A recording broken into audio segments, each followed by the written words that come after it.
Bonjour et bienvenue dans ce nouveau numéro de Chaos Global. Nous sommes le 10 mars, lundi 10 mars. Une journée extrêmement chargée. Nous allons aborder aujourd'hui un sujet tout en nuances, vous allez voir, qui est, je propose comme titre, vers une troisième guerre mondiale. Ah oui, c'est tout en nuances. Voilà, c'est tout en nuances. Mais vers une troisième guerre mondiale, virgule, vraiment, point d'interrogation. Ce sera le titre. Donc, on va vous parler évidemment de l'actualité internationale qui est extrêmement chargée. On va prendre le temps de décortiquer tout ça. On va vous parler de Macron, de sa stratégie de la peur, des pourparlers de paix en Ukraine, de la question de la sécurité européenne, de la défense européenne et de tous ces aspects. On va s'engueuler, j'espère bien. Ah bah, si tu le souhaites, on y va. Hein. Et surtout, on commence par une petite page de publicité. Je vous rappelle, le fil Telegram, ne le manquez pas, ça vous permet de retrouver très facilement tous les articles du courrier, de suivre l'actualité des breaking news au fur et à mesure, et puis des petites infos qui viennent de ci, de là, des confidentiels, c'est gratuit.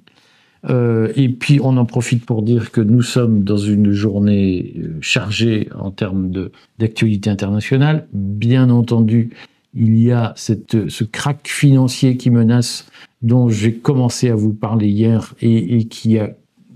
J'ai été bien inspiré. Le lendemain, paf, les bourses commencent à s'effondrer sous l'effet des annonces de Trump lui-même, qui dit peut-être qu'il y aura une récession aux États-Unis. Donc on va suivre ça cette semaine. On donnera une importance particulière aux questions économiques. Et puis il y a ces terribles massacres en Syrie.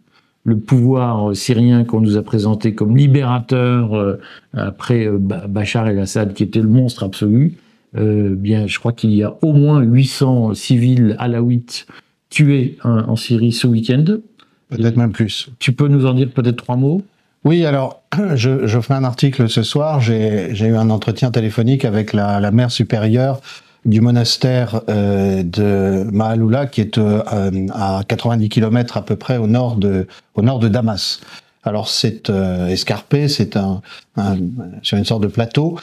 C'est une localité qui avait déjà été attaquée pendant la guerre en 2013-2014. À l'époque, les habitants du village s'étaient réfugiés à Damas. C'est une des dernières régions où l'on parle araméen, c'est-à-dire la langue que l'on parlait à l'époque du Christ, qu'on appelle aussi le syriaque.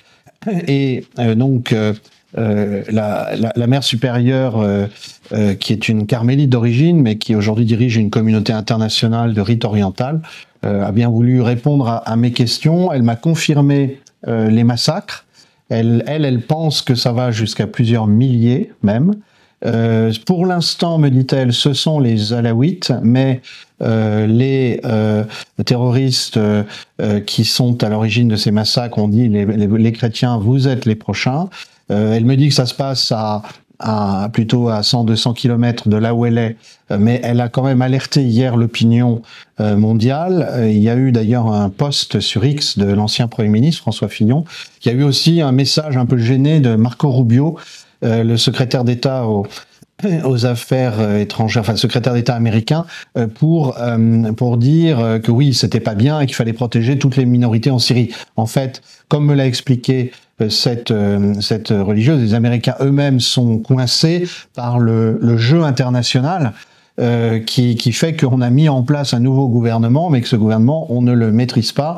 Et elle m'a utilisé l'image du pompier pyromane, puisque d'un côté, Al-Joulani dit qu'il va mettre en place, suite au message de Rubio, une commission d'enquête sur les massacres. Voilà. Et elle me dit, j'ai le droit de la citer, elle me dit avec ironie que c'est celui qui a vraisemblablement donné le feu vert pour les massacres en question, qui ensuite va enquêter sur eux. Et que donc, la communauté internationale est quand même très hypocrite sur le sujet. Je précise que cette religieuse se considère comme une opposante au régime d'Assad et que elle dit qu'elle soutient les intérêts du peuple syrien et qu'en ce moment le peuple syrien est surtout dépassé par le jeu des puissances. Elle m'a confirmé qu'il y avait des combattants djihadistes, ou je sais pas comment on les appelle, takfiri, c'est le terme qu'elle utilise, qui viennent de différents pays, aussi bien d'Algérie que de chez les Ouïghours. On retrouve ton papier ce soir. Voilà. De mon côté, je crois que j'ai une interview, pas impossible que j'ai une interview sur le sujet d'une Syrienne qui veut témoigner. On suit ça, évidemment, on va suivre ça aussi cette semaine, puisque c'est un élément qu'on ne veut surtout pas oublier. Mais d'ici là, on va vous parler de l'actualité internationale, et évidemment, on va vous parler de cette ambiance de guerre qui commence à inonder un peu le débat public en France. Est-ce que tu peux nous faire le point d'abord, Édouard, sur ce que Macron a dit la semaine dernière, ce qui s'est passé sur les ripostes russes aux propos de Macron? Alors, Macron a tenu un discours, il a fait une allocution, comme on le sait, le mercredi 5 mars au soir, dans laquelle il explique que la France est aux côtés de l'Ukraine et que la Russie n'a pas respecté les accords de Minsk, ne tient jamais parole, écrase l'Ukraine et que donc il n'est pas possible de faire comme Trump l'a dit, de rester dans une sorte d'équidistance. Ce qui a étonné beaucoup d'observateurs, c'est la violence des propos tenus. Par exemple, accuser la Russie de mensonge, c'est quelque chose qui a forcément des conséquences diplomatiques. Moi, ce que m'ont fait remarquer des militaires que j'ai consultés, c'est que il y avait un décalage entre cette partie du discours qui est très violente et après ça, la partie où Macron annonce qu'il y aura une réunion des chefs d'état-major des pays volontaires qui voudraient monter une coalition pour défendre l'Ukraine, en tout cas pour assurer un maintien de la paix en Ukraine. Et j'ai trouvé sans doute la solution, c'est que la veille du discours de Macron, Vladimir Poutine a fait un discours extrêmement violent, dans lequel il annonce que si les Européens veulent jouer un jeu dangereux, de toute façon, la Russie a des moyens de représailles contre lesquels les puissances européennes ne peuvent pas résister. Alors, ce qui est intéressant dans le discours, c'est que Poutine ne s'en prend pas aux États-Unis, il s'en prend à l'OTAN et l'Union européenne. Il a l'air de dire c'est l'OTAN hors États-Unis avec qui il est en train de négocier et l'Union européenne.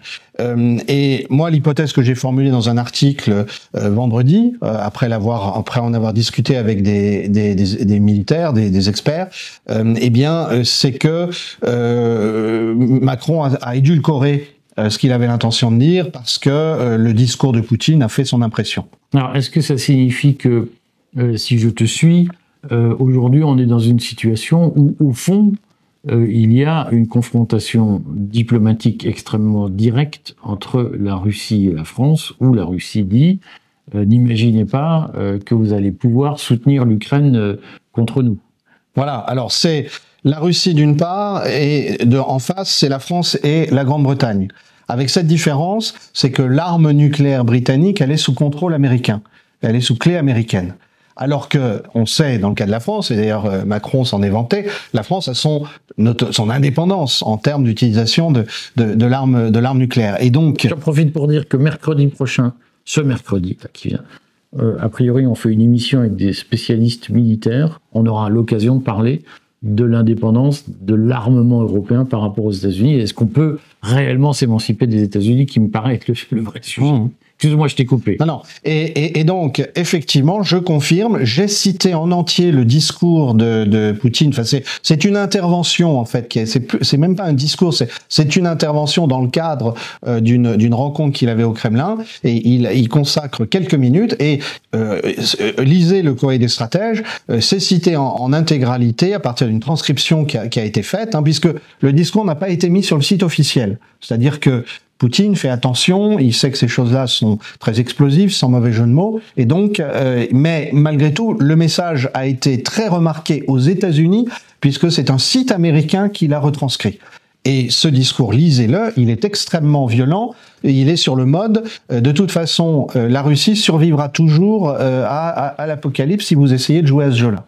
Comment on doit interpréter ce discours, Édouard? Parce que, je vais te taquiner, il est un peu en décalage avec l'image pacifiste que parfois, toi, d'autres ont l'image pacifiste de Poutine que vous aimez bien donner de temps en temps. C'est-à-dire qu'il faut quand même qu'on dise clairement aux gens qu'aujourd'hui, la Russie n'est pas passive face à la stratégie de Macron.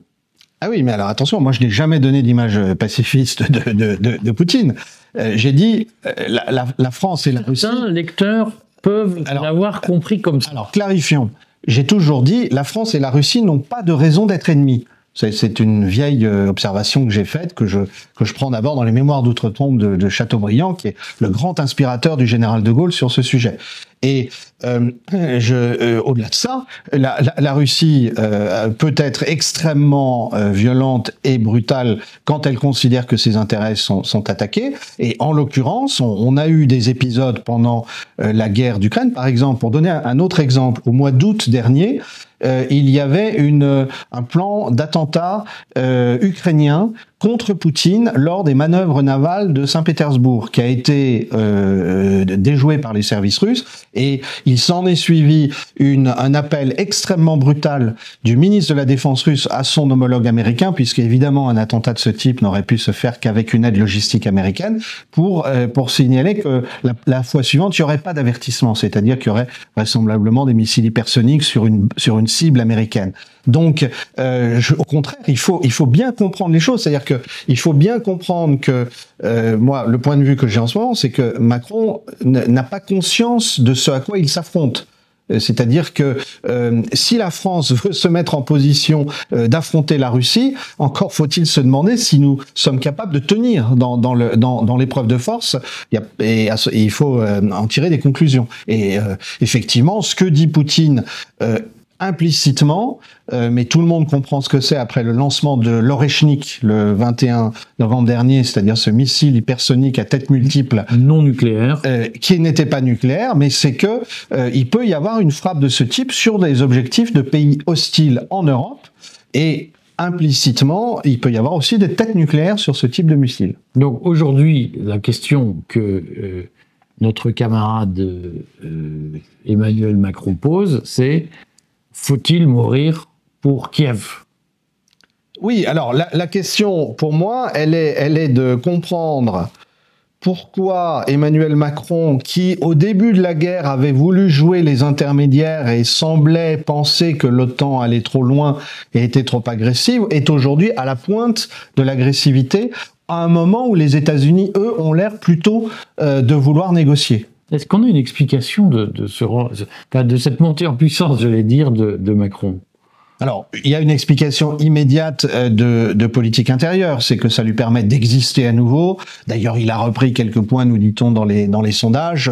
Le président de la République, qui était marginalisé par son Premier ministre d'une certaine manière, existe à nouveau. Ça, c'est la première chose. La deuxième chose, il peut y avoir une composante psychologique, c'est qu'Emmanuel Macron se voit volontiers en chef de guerre. Rappelons-nous qu'au moment du Covid, il nous disait « nous sommes en guerre ». C'est une métaphore qu'il aime bien. Et donc là, il a pas bien compris visiblement que ça pourrait être une vraie guerre.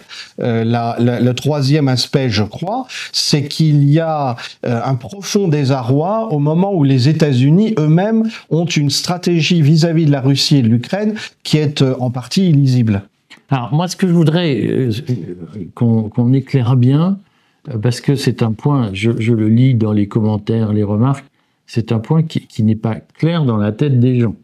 Beaucoup de gens se disent, puisque, comme le dit très bien Monsieur Husson, comme le dit très bien Monsieur Husson, puisque la Russie, on n'a pas de raison d'être ennemi de la Russie, pourquoi avoir une armée? Donc, bien évidemment, on ne va pas aller faire la guerre en Ukraine, mais au-delà de l'Ukraine, pourquoi devrions-nous nous réarmer, sachant que, et on va approfondir ces questions, mais sachant que le réarmement, on a tous compris maintenant, je lisais les titres dans la presse, que ça veut dire la retraite à 67 ans. Il y a un article du Figaro qui est excellent, dont le titre est « Comment les Américains ont financé la sécurité sociale ?»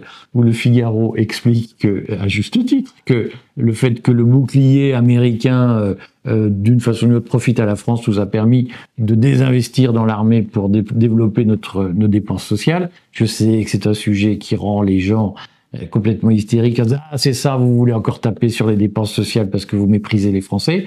Donc moi, je le redis, je viens d'un milieu populaire, je respecte les Français, mais je ne pense pas qu'être Français, ce soit être assisté ni gavé d'allocations. Voilà, je pense que la notion d'identité française dépasse ce statut. Mais sur le fond, il est un fait historique, nous l'avons montré, on a republié un article de mon ami Julien, je vais évidemment pas retrouver son nom, c'est pas grave, qui montre comment historiquement le développement des dépenses sociales en France, qui a atteint des proportions extraordinaires durant les 30 dernières années, s'est fait au détriment des dépenses militaires. Et donc, si aujourd'hui on est à Walpé, si j'ose dire, c'est parce que on a trop de dépenses sociales. Je le redis, je sais que ça vous fait hurler une certaine part du lectorat, mais c'est une réalité factuelle.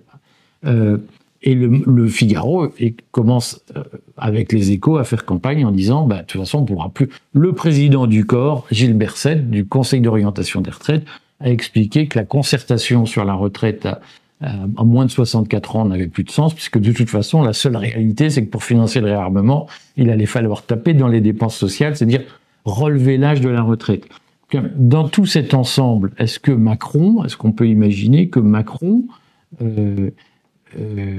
renonce à l'objectif de réarmement parce que nous ne sommes pas des ennemis de la Russie, et la Russie n'est pas par nature notre ennemi?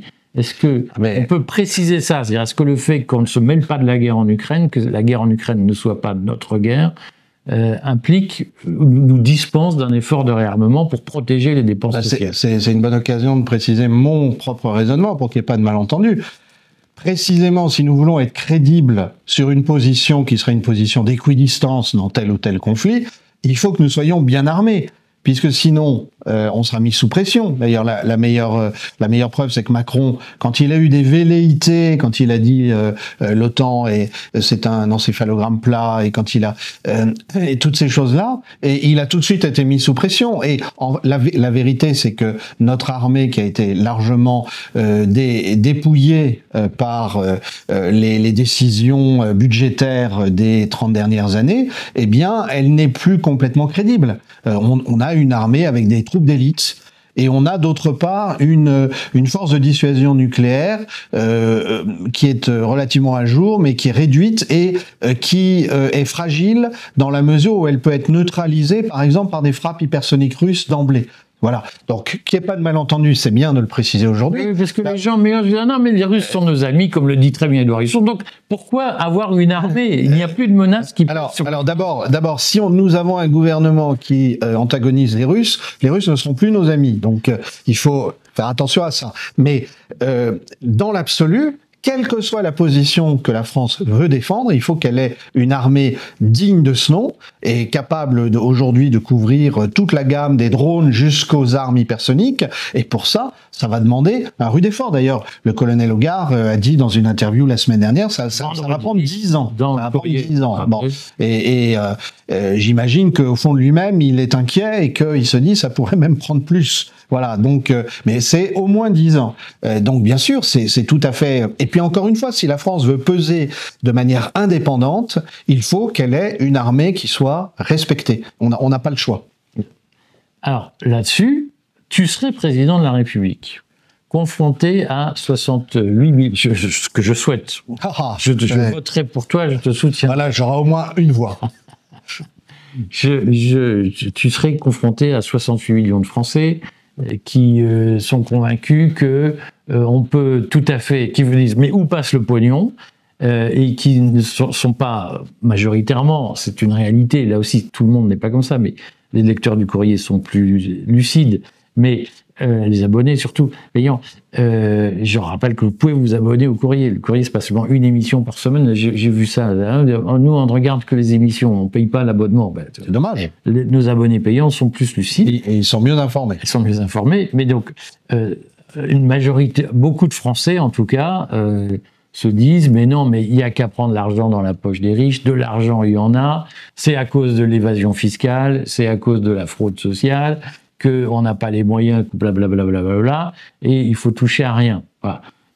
Est-ce que tu n'aurais pas la tentation de te dire, si je fais comme cet abruti de Verhaeghe, je prends l'Himalaya par la face nord en disant aux gens, écoutez, tout ça coûte trop cher, on n'a plus les moyens, et maintenant il faut se remettre au boulot, je vais être encore plus impopulaire que je le suis déjà, et donc, je vais mettre en scène une menace, je vais jouer sur les peurs pour faire passer des mesures impopulaires comme une nécessité. Est-ce que c'est pas aussi une réaction assez naturelle de Macron qui se dit bon, je suis pas très populaire, je suis pas un mec sympa, mais si je veux pouvoir financer le réarmement et convaincre les gens de faire des efforts pour réarmer la France, il va quand même plutôt falloir qu'il y ait une menace plutôt que pas. Oui, bien sûr. Bah, c'est le vieux truc des milieux dirigeants français qui ont peur de dire la vérité aux Français. Ça dure depuis au moins le débat sur le traité de Maastricht. Donc, au moment du traité de Maastricht, il y a quand même cet argument terrible des gens qui appelaient à voter oui, en disant ça va discipliner la société française. Mais pourquoi tu crois que sans l'euro, il fallait pas la discipliner? Bien sûr que si. D'ailleurs, en fait, on n'a pas discipliné la société française avec l'euro. On a pu emprunter. On l'a avachi. On a emprunté à taux allemand, qui était garanti, et donc on s'est beaucoup plus endetté qu'on aurait dû. Donc c'est une attitude absolument dramatique de nos milieux dirigeants, et au bout de cette lignée-là, Macron a toujours le même comportement. C'est-à-dire, au lieu de dire franchement, d'une part, il faut nous réarmer, c'est nécessaire dans un monde instable. D'autre part, il faut faire des efforts, et parce qu'on ne peut pas tout financer, Macron dit il faut se réarmer, et il désigne un pays à la vindicte parce que c'est plus facile. Aujourd'hui, c'est plus facile de dire que la Russie est un ennemi que de dire que les États-Unis sont un ennemi. Si je caricature. Bon. Et donc, c'est le truc facile. Et comme ça, il espère qu'il va faire passer un certain nombre de choses. Mais c'est quand même assez précaire comme façon de faire. Et puis, c'est le contraire de la politique. La politique, elle doit miser sur la confiance entre le peuple et ceux qui aspirent à le diriger. Alors, indépendamment de ça, moi, je redis que la position comme du Courrier depuis 24 février 2022, c'était le 24 février, ouais. C'est quand même de dire que la guerre en Ukraine, l'intervention russe en Ukraine, c'est une riposte totalement prévisible à la volonté de Zelensky d'adhérer à l'OTAN et d'installer des armes nucléaires sur son sol. Les Russes, Poutine a pris le taureau par les cornes et a réglé le problème. C'était totalement prévisible et annoncé plusieurs mois à l'avance par Poutine, par Lavrov, et donc les Occidentaux sont de très mauvaise composition lorsqu'ils disent Poutine est un agresseur. On le sait, ils ont tout fait pour que cette situation se produise. Moins vie, ils savaient d'ailleurs que Poutine allait y aller. Et oui, ça arrangeait tout le monde. J'en profite pour faire une parenthèse. J'ai plusieurs fois souligné que je m'étais trompé à l'époque dans mon pronostic, les cathos. Allez. Puisque j'avais dit la guerre n'aura pas lieu au mois de décembre. Pourquoi j'avais dit ça? Parce que je ne pensais pas que les Américains étaient suffisamment stupides ou fous pour se lancer dans une guerre avec la Russie. Mais visiblement, si. Et donc, j'en profite pour le dire, parce qu'il y a certains lecteurs qui disent « Ah oui, mais Husson s'est trompé à l'époque. » Bah oui, je me suis trompé. C'est propre des anticipations. Mais en même temps, si tu veux, je suis pas complètement d'accord avec toi. Que tu sois trompé, oui. Bon, mais je ne suis pas complètement d'accord avec toi sur le fait qu'au fond, ils ont été stupides pour faire la guerre avec la Russie.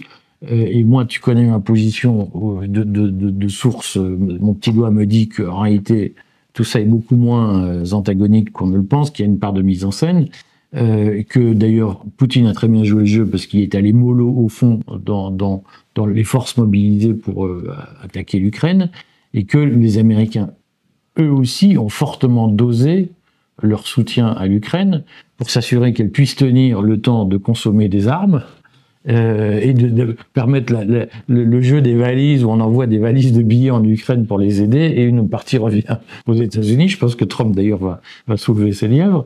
Mais ils ont été suffisamment malins pour faire en sorte que Zelensky puisse tenir, mais pour faire en sorte qu'il ne puisse pas gagner. Alors, je ne sais pas si tout est aussi maîtrisé que ça, mais parce qu'on arrive quand même à 100 000 morts du côté russe et à des centaines de milliers du côté ukrainien. Donc c'est un truc qui n'est pas complètement maîtrisé non plus, si on admet ton hypothèse. C'est la théorie de Klaus Schwab, c'est « ils souffriront ».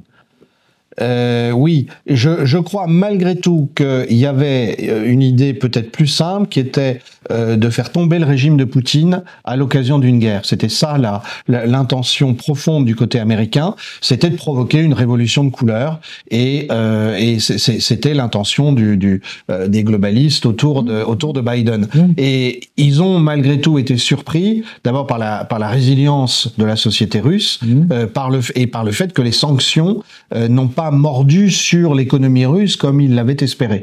Mais comme disait l'autre, tu vois bien qui vit dans les Vosges, qu'on salue, il disait, mais depuis 2014, de toute façon, les Russes s'étaient entraînés à arrêt aux sanctions occidentales en cas de guerre. Dans la pratique, on en est où pour parler de paix? Parce que là aussi, moi, je serais Poutine, et j'aurais eu comme face à moi comme président de la République en France, je serais Poutine et je lâcherais rien. C'est-à-dire que je suis mais d'une façon ou d'une autre, là on le voit en plus, la stratégie de Trump qui consiste à interrompre la transmission de renseignements à l'armée ukrainienne ne fait que renforcer la position russe. Je crois que les Russes sont en train d'empiler les conquêtes sur le terrain. Et quel intérêt il a à se vendre pour un plat de lentilles? Ah ouais, la position de Poutine, elle est assez claire à déchiffrer. Poutine, au fond, n'a pas confiance dans les interlocuteurs occidentaux. Alors, c'est pas simplement Macron ou Scholz ou Merz ou Starmer, c'est aussi Trump. Alors, il peut avoir un peu de confiance personnelle dans Trump, mais il remarque que lors du premier mandat, Trump disait « je veux un accord avec la Russie » et a été incapable de le mettre en œuvre.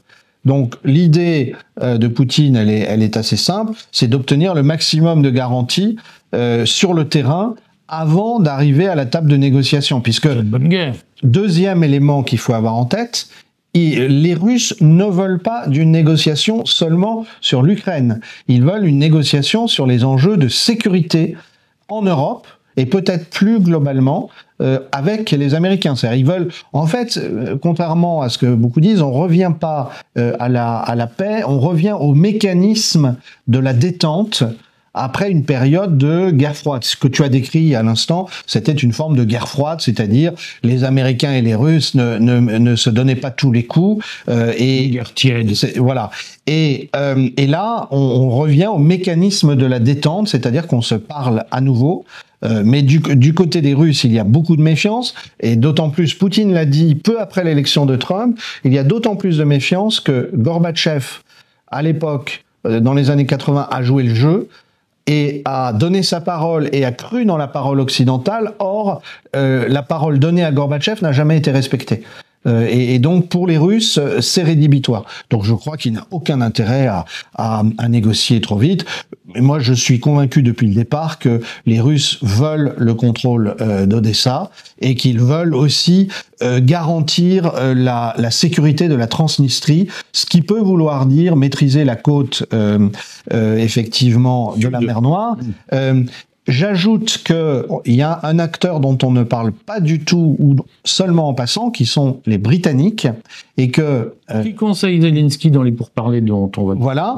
Et les Britanniques, ils ont signé, sont les premiers à avoir signé un accord sur les terres rares avec les Ukrainiens. Ça, j'ai vérifié puisque ça avait été affirmé. J'ai vérifié, c'est bien le cas, et que d'après Alex Kreiner, qui est un très bon analyste financier, qui est très bien informé, c'est un Américain, dans l'accord signé entre l'Ukraine et la Grande-Bretagne, il y a pour la Grande-Bretagne une promesse de contrôle des ports ukrainiens. Ce qui évidemment est quelque chose d'inacceptable pour les Russes. C'est pas Macron qui nous aurait négocié ça, hein? Visiblement non. Visiblement non. Enfin, c'est le problème de l'idéalisme français. C'est on défend des idées alors qu'il faut défendre ses intérêts.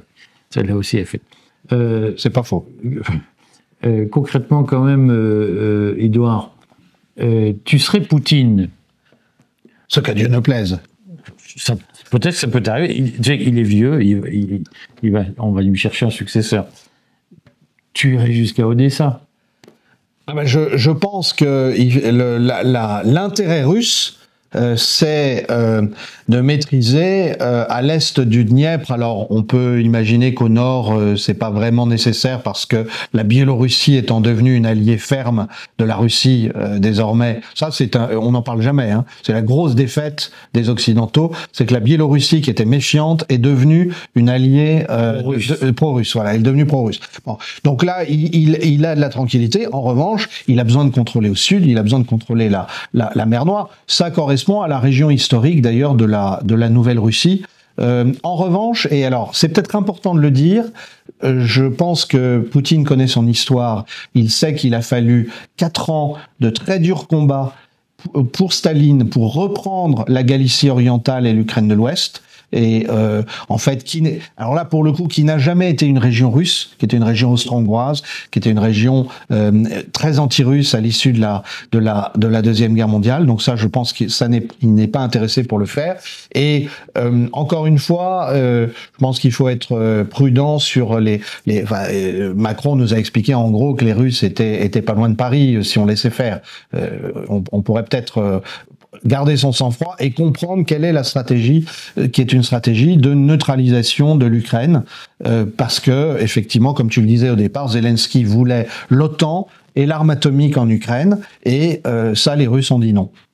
Bon, moi, je suis assez persuadé que, parce que, dis-nous 3 mots des pourparlers qui ont lieu en Arabie Saoudite sur la paix, le cessez-le-feu entre l'Ukraine et la Russie.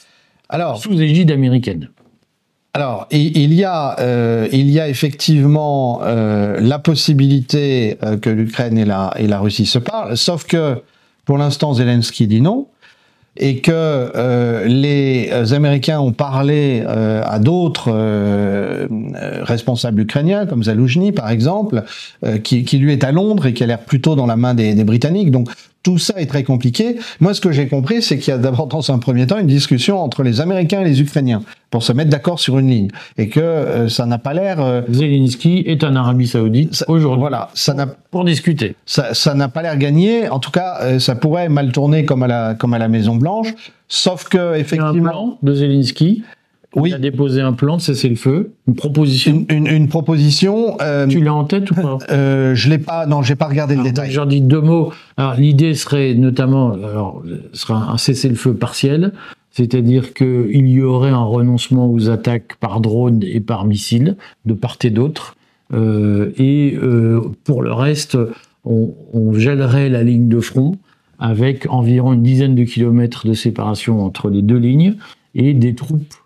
Y compris occidentale, pour vérifier que le cessez-le-feu est respecté, ce qui, moi, me paraît contraire à ce que les Anglais et les Français ont proposé.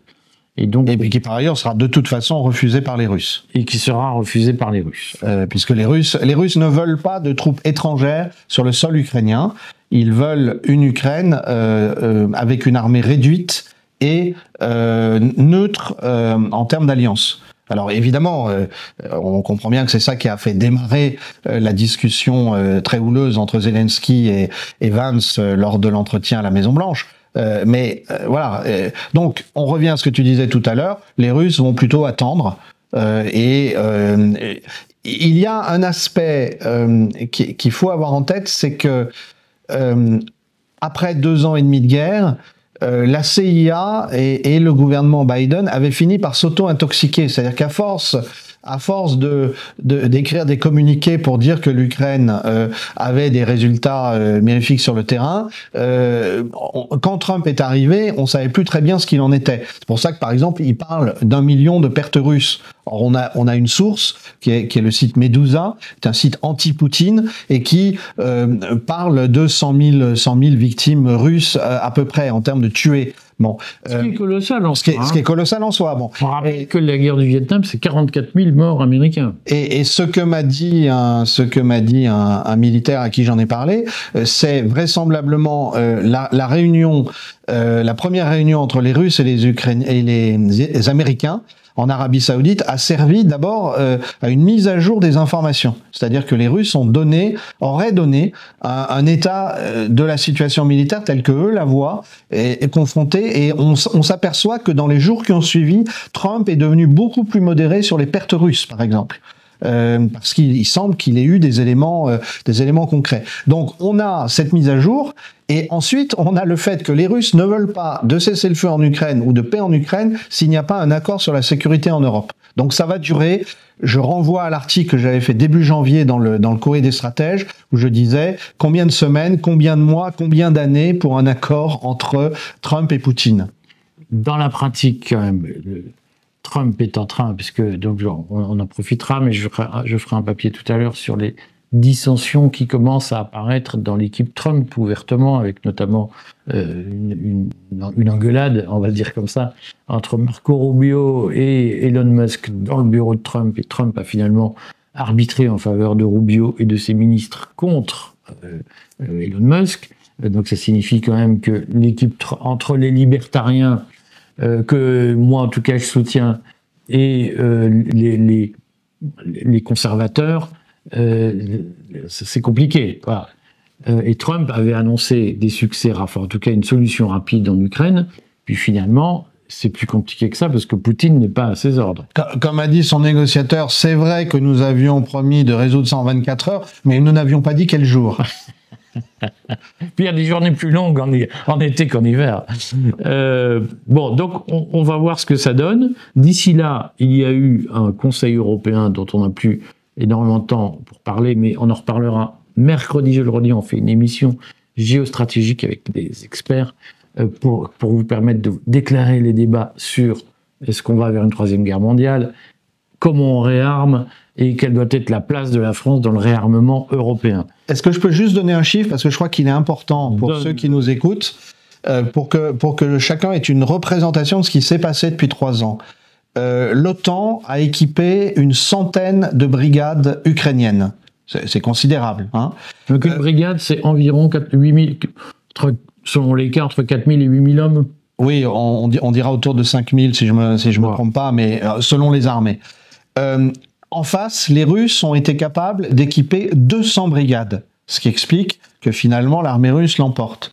Et ce dont parlent les Européens, c'est 3 à 4 brigades qu'ils pourraient lancer en Ukraine. Donc il faut quand même, c'est un peu pour dégonfler les baudruches de Macron ou de Scholz ou de Starmer ou de Merz. Enfin, pour l'instant, l'Europe n'est pas en mesure d'envoyer sur le terrain plus de, allez, admettons même 5, 8 brigades. Ça serait un exploit. Donc il faut quand même comprendre de quoi on parle. Oui, mais alors, c'est là que j'insiste sur la réception par le public de ce que tu dis, c'est que beaucoup de gens disent bon donc c'est pas la peine. Voilà. En réalité, ce qu'il faut entendre, c'est que il y a un sujet qui est la guerre en Ukraine, où de toute façon c'est une guerre que l'administration Biden a voulu et organisé. Enfin, en tout cas, voilà, c'était une stratégie des néoconservateurs qui étaient au pouvoir avant Trump pour dire il faut antagoniser les relations avec la Russie. Et on va, de toute façon, plus on grignote de territoire sur Poutine, plus on l'affaiblit, mieux on se porte. C'est un sujet en soi. Mais il y a l'autre sujet, qui est que Trump, et qui pour moi est déconnecté de la question ukrainienne, c'est que Trump dit, nous, le parapluie nucléaire américain, on veut plus vous le filer parce que l'argent que vous économisez comme ça, vous en servez pour nourrir vos pauvres, et ça suffit. Donc maintenant, démerdez-vous. On n'a plus les moyens nous-mêmes de payer ça. C'est en gros ça la position de Trump. Et indépendamment de la guerre en Ukraine, il y a le sujet, est-ce que l'Europe se réarme ou pas, puisqu'elle ne pourra plus compter sur l'armement nucléaire. Est-ce que tu es d'accord avec cette... Je suis d'accord, en sachant que moi, mon option, c'est que je souhaite que la France se réarme en priorité. Ensuite, on peut coopérer avec d'autres armées européennes, mais on ne peut pas faire d'efforts à la place des autres. C'est à nous de faire l'effort pour nous-mêmes. Alors donc, si on fait le point de l'information sur ce sujet, il faut redire qu'il y a eu un sommet européen à Bruxelles la semaine dernière, jeudi, qui a été une certaine foire d'empoigne que l'Europe s'est arrangée pour cacher avec des stratégies qui continuent. Mais si tu en permets, je vais en dire 2 mots. Moi, ce que j'ai retenu, c'est que von der Leyen a un plan à 800 milliards d'euros pour réarmer l'Europe, dont 150 milliards de prêts, et le reste serait essentiellement de la mobilisation. Alors, il y aurait 200 milliards d'emprunts européens, et il y aurait 400 milliards, pour aller vite, 400 et quelques milliards, de mobilisation de fonds structurels qui devaient théoriquement servir à développer les États européens et qui seraient utilisés pour armer l'Europe. La question, c'est armer l'Europe, qu'est-ce que ça veut dire? Est-ce que on crée une espèce de commandement intégré de l'OTAN, bis, qui sera un commandement européen, ou bien est-ce qu'on permet à chaque armée de se réarmer individuellement avec d'éventuelles coopérations? Là-dessus, Friedrich Merz, qui a trouvé un accord de gouvernement, paraît-il hier, dit « Nous, on va mettre au moins 200 milliards de mémoire de réarmement ». Un article dans la presse britannique dit il pourrait aller jusqu'à 2000 milliards. L'Allemagne pourrait s'endetter à hauteur de 2000 milliards sans prendre de risques économiques. Et donc, tout notre enjeu, c'est de gérer aujourd'hui ce Mikado. C'est-à-dire, est-ce qu'on veut une défense européenne? Tu vas nous en dire ce que tu penses. Moi, je trouve ça horrible qu'il y ait une défense européenne qui nous échappe en termes de souveraineté. Moi, je suis, comme toi, favorable à un réarmement français. La question, c'est que si on se concentre uniquement sur la France, on va laisser l'Allemagne se réarmer. Et moi, de même que j'étais contre la réunification, je suis toujours contre la réunification, une armée allemande, j'aime pas. Voilà, à toi. Moi, la ligne directrice, de mon point de vue, pour la politique étrangère française, est toujours de mettre que 50% de nos intérêts sont en Europe et 50% sont dans le reste du monde. Donc, effectivement, il est nécessaire, historiquement nous le savons, de contrôler ce qui se passe en Europe, mais sans nous y impliquer trop, sans suivre la loi des autres. Donc, si les fonds européens dont nous parlons servent à acheter de l'armement américain, là, il faut très clairement... Ce qui est la position allemande. Ce qui est la position allemande. Là, il faut très clairement dire, non, ça va pas du tout. Et vous faites ce que vous voulez, les Allemands, mais nous, par exemple, nous, Français, on mettra pas un copec dans ce fonds-là s'il ne sert qu'à ça. Voilà. Et à l'inverse, je pense que nous avons des atouts dans le monde actuel. C'est notre présence outre-mer, c'est la francophonie, et que nous devons garder de l'énergie, de l'argent, des capitaux, et puis des forces de projection, et des forces de projection pour aider un certain nombre de territoires qui en auraient besoin. Et puis, je veux dire, la géopolitique de demain, elle se joue sur les mers autant que sur le continent européen. Et tu connais ma position. Je pense que un jour la France devrait être candidate aux BRICS. Mais ça veut dire sans doute sortir de l'OTAN pour commencer. Moi, ce que je te propose, c'est qu'on fasse là aussi une émission, parce que ce que tu dis est reçu comme un discours tiers-mondiste par un certain nombre de lecteurs, pas par tout le monde. La question, c'est est-ce que ta position est celle d'un tiers-mondiste pur, abat le capitalisme, comment ils appellent ça, Mélenchon. D'ailleurs, il paraît que tu as fait de la pub pour Mélenchon dans un de tes articles. J'ai fait de la pub pour Mélenchon. J'ai reçu un message en disant le village gaulois à la gauche de la gauche. Oui, bah oui. Tu disais qui? Mais non, je visais cette petite partie de la gauche qui, en politique étrangère et sur Gaza et sur l'Ukraine, a une position relativement sensée. C'est Mélenchon. Mélenchon, quelques autres, Aurélien Taché, des gens comme ça. Parce que alors moi, c'est des gens de lutte ouvrière qui m'ont dit, mais est-ce que Husson commence enfin à faire la publicité de lutte ouvrière? Je suis pas trotskiste. Dis-leur que je ne suis pas trotskiste. Mais ça n'empêche. Mélenchon est trotskiste. Est-ce que ça veut dire que c'est mélenchoniste? Non, pas du tout. Bon. Je remarque simplement que toute la classe politique française est devenue folle en termes de politique étrangère et qu'il y a un petit village d'irréductibles qui sont pas mes amis politiques à première vue, mais dont je constate qu'ils restent assez modérés en politique étrangère. Bon, mais on en reparlera. On reprécisera l'affaire des BRICS, parce que le retourne. Moi, je voudrais juste souligner, j'avais fait une théorie complotiste il y a, je pense, un mois, parce que j'ai vu Alexandre Jardin qui commençait à s'exciter sur les zones à faible émission. J'avais dit, on va voir comment ça tourne, mais je pense que le jour où Emmanuel Macron va réellement vouloir porter la théorie d'une émancipation militaire de l'Europe par rapport aux États-Unis, il va lui arriver le même problème qu'en 2018, lorsque dans le fameux sommet de l'OTAN d'octobre 2018, il avait dit « l'OTAN est un état de mort clinique ». 3 semaines après, il se prenait les gilets jaunes. Et je me souviens, il y a un mois, si Macron va trop loin sur la défense européenne, enfin sur l'émancipation européenne, il va se prendre la révolte des zones à faible émission. Et je suis estomaqué de voir que le Figaro a titré « un vent de révolte souffle à cause des zones à faible émission ». Et là, je me dis, quand même, je ne sais pas complotiste, je constate juste qu'il y a des choses qui arrivent simultanément. Est-ce que tu penses que si Macron, la France, poussait une volonté de s'émanciper de l'armement américain, par exemple en faisant ce que tu dis, c'est-à-dire l'argent européen ne peut pas servir à acheter de l'armement américain, il doit servir à acheter de l'armement français, et on sait que le complexe militaro-industriel américain ne va pas trouver ça très marrant, C'est comme Big Pharma, quand tu leur dis les vaccins, parfois ça pose des problèmes. Tout à coup, il y a des accidents de la route qui se produisent. Donc tu devrais faire attention, Edouard. Est-ce que tu penses que Macron, la France, pourrait subir des campagnes de déstabilisation, comme la CIA a essayé d'en monter contre Poutine, comme elle essaye d'en monter un peu partout en Europe? Est-ce que ça peut nous arriver? Alors, qu'on soit bien clair, les États-Unis de Trump substituent des ingérences nouvelles aux ingérences anciennes. Je renvoie à ce qui est actuellement de la désinformation pure et simple sur l'Afrique du Sud, parce qu'il s'agit de déstabiliser un membre clé et historique des BRICS.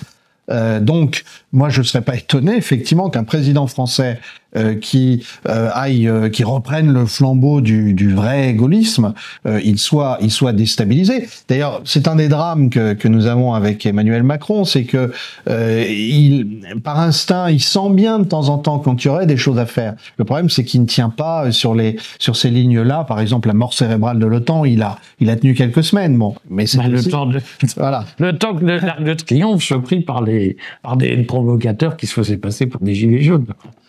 Et donc, effectivement, de toute façon, que ce soit Macron ou un autre, le président français qui décidera de relever la bannière de l'indépendance de la France, il devra être bien armé. On revient à ce que je disais tout à l'heure, c'est que si on veut être crédible, il faut être armé. Alors c'est tout ce dont on a parlé sur le plan militaire, c'est aussi nos services de renseignement. T'es vraiment un gros complotiste. Oui. Bon, c'est pour rire. Donc, rendez-vous mercredi pour notre nouvelle émission géostratégique, et qui sera par Zoom, parce qu'il y aura plusieurs intervenants. Et puis, suivez-nous toute la semaine, puisque vous voyez, l'actualité s'accélère encore plus que d'habitude. À très vite.